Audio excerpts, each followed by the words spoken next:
Week 3 of the Clash Bash is here, and we have a wonderful opponent, an opponent that I didn't get to see last season a whole lot, and I'm very happy to see them this season, especially at the top, where I, Dash, am now going to go against every aggro player's worst nightmare, Iyslander, the Ice Wizard.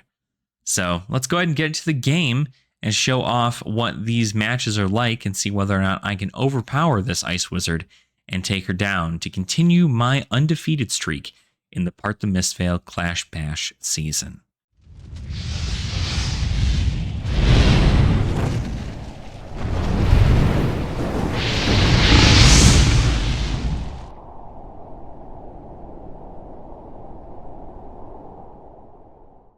Alrighty, we are sitting here getting our opponent in. Theo, our opponent, coming in, and they are on Iyslander. They go ahead and win the dice roll. We go ahead and do our formalities of hellos and good lucks, have funs, and they go ahead and decide that we get to go first. That is a good call because obviously we want to really make sure that we get the utilization of our powerful items. An item is going to be triggered at the beginning of your turn no matter what. So with the case of us going first, we very much so could just utilize that to the best of our ability. I thought about in this situation going against heroes with less life than the normal. Part of me wanted to play Boom Grenade at the beginning here, but I didn't end up doing that because I figured the resources were going to be far more important. Something that is always super detrimental to the game plan is having enough resources to play all these big cards in your hand, all these 2 costs and 1 costs.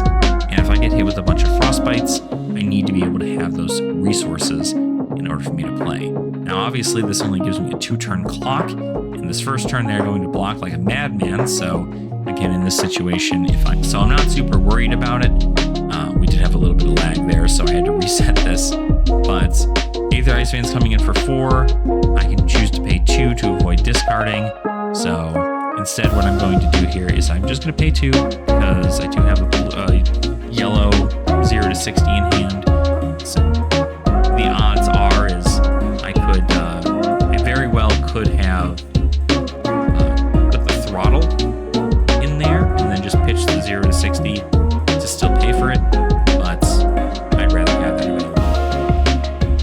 And in this situation, I definitely should have pitched the blue because I could have at least 81 to some of that arcane damage from that, and then I could have just used the yellow to come in and attack with both the outpace and the zipping hit.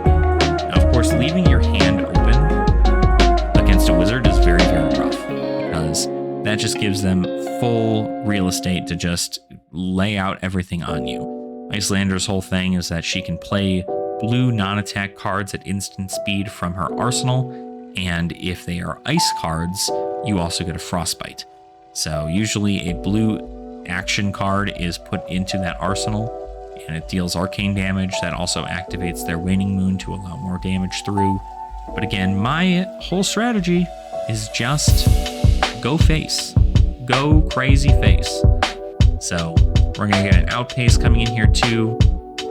My opponent's going to block, and they have to choose whether or not they're going to block or be a little bit more aggressive, because if they block really well, then they could very well just fatigue me out. But in our situation, we are going to just continue swinging. We came in for, what is that, 5, 4, 9, plus 4, 13 in the matter of this turn, and at the end of the day, they can just take it. I have the 1 float there for any arcane damage that's going to come my way. Aether Ice Veins aren't a problem for me in this situation because I don't really have to worry about any of that.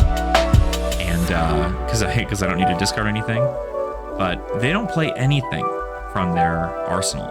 They do play a Scar for a Scar. So obviously this is a very Wounded Bull, Scar for a Scar kind of list for Iyslander. Scar for a Scar is just so good in this deck because you already start with less life.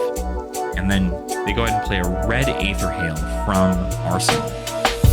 And I just have to take that because it is what it is. But they did play a non-attack, so I do they do get the 2 attack remaining off, and now the tables have turned. I am at 4, they are at 5. Now in this specific situation, I just want to go over what's going on in my head, right? I just want to talk about kind of what's happening in my head here. In this situation, this card right here is either a card that will allow for arcane damage to be dealt, in which I would be unable to block it, or it is a ice card that is meant to give me a frostbite and also have them draw a card, and then they'd be able to pay 3 or pay into Waning Moon to attack me for 3 arcane. Now, in this situation, you have to be the one to make the decision. It was either I kill them now or I die. And I had to make this call. Our cards in hand, not super great. Payload, Spark of Genius, and a Boom Grenade. Now, Boom Grenade is super great because it just threatens these damage, but it's only when a Mechanologist attack action hits. So we want this payload to come off and be dominated, because if the payload gets dominated, then we get to go ahead and utilize it. They're only going to be able to block unless they are running Think Belows, but I doubt that's a Sink Below in their arsenal. So we pretty much have to figure this out to the best of our ability. Now, what we do here is we're trying to figure out what exactly we do to pump this. We're going to come in with the T-Bone, and we are going to boost. Now, T-Bone says they have to block with armor. They do have an Iron Rot legs, so, you know, they get to pretty much just comfortably block this one out. And then our goal is to come in with a payload. They have not activated anything from their arsenal yet, which is very, very scary. It makes me think it's a Sink Below. But I have to come in with the payload. I have to do this, even if it is a Sink Below. And, I mean, at this situation, things that could have happened is I could have done something else, but Meritus Scalding is the card that is in that arsenal.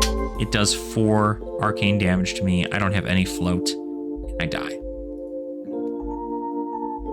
Now, taking a quick look, I know this is a little bit of a farther back thing, so I don't normally do this at the end of these videos, but I do want to make sure this is, you know, let people know what's going on through my head. So I send this payload, and what I could have done here, theoretically, is I could have played Goliath Gauntlet first, and then I could have come in with a T-Bone and then payload for 8. And if they did have a D-React and then a card from hand, I still would have killed them with probably 1 damage and then 4 damage here to have killed them with this. But again, what you need to know is that this card here is normally an ice card, and it's normally a thing like a Polar Blast or a Winter's Bite or something of the sort. If it was a Winter's Bite, they would have probably played it earlier, because Winter's Bite allows for disruption. It has your opponent try to discard a card unless they pay a certain amount. And at the end of the day, you don't do it, you don't do it. But if it's a Polar Blast will give me a Frostbite, having my stuff cost more resources, and then it would have worked. But I think after I played that T-Bone, I would have expected to see the Polar Blast and get a Frostbite, because at that point I'd have to, and I still wouldn't have had enough resources to play Payload, which is just a shame. I also could not have just played Payload. Payload only gets dominated after a card has been boosted, so I had to have played something like that T-Bone first, and then go out from there. Spark of Genius, if I didn't have this Boom Grenade, I could have Spark of Genius out something, or done something of the sort to draw, but it didn't end up working out super great for me. But overall, it wasn't bad. You're kind of left with these pinpoint decisions in which you either have it or you don't.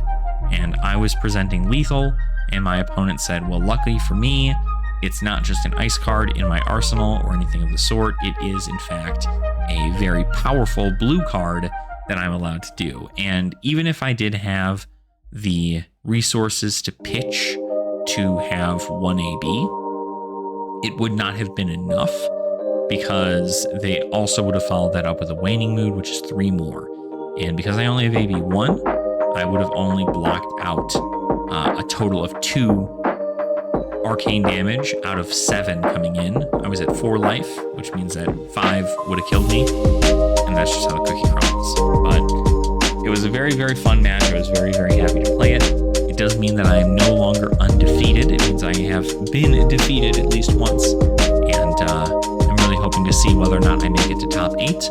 We have a lot of competitors in this season of the Clash Bash for Part the Misfail, and I'm very, very excited to see where the season goes from there.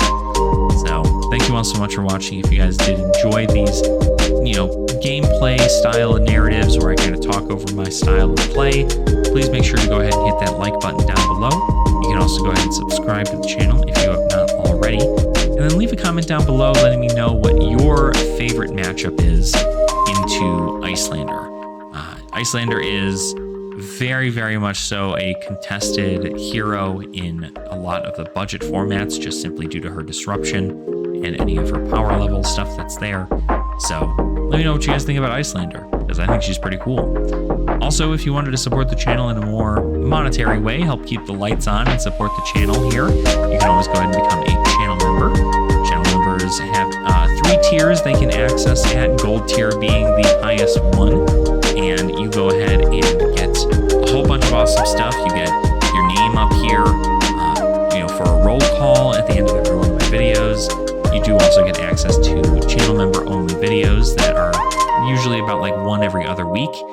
And you also get access to emotes and loyalty badges. So you get to flex those when I'm live in our live stream chat. But absolutely not necessary. Just something that I'd like to shill for myself and put that out there. But even if you just subscribe to the channel, that's more than enough for me. So thank you all so much for watching again. And I really, really hope you continue to have fun in the flesh and blood. And I will see you all in the arena. Nerd out.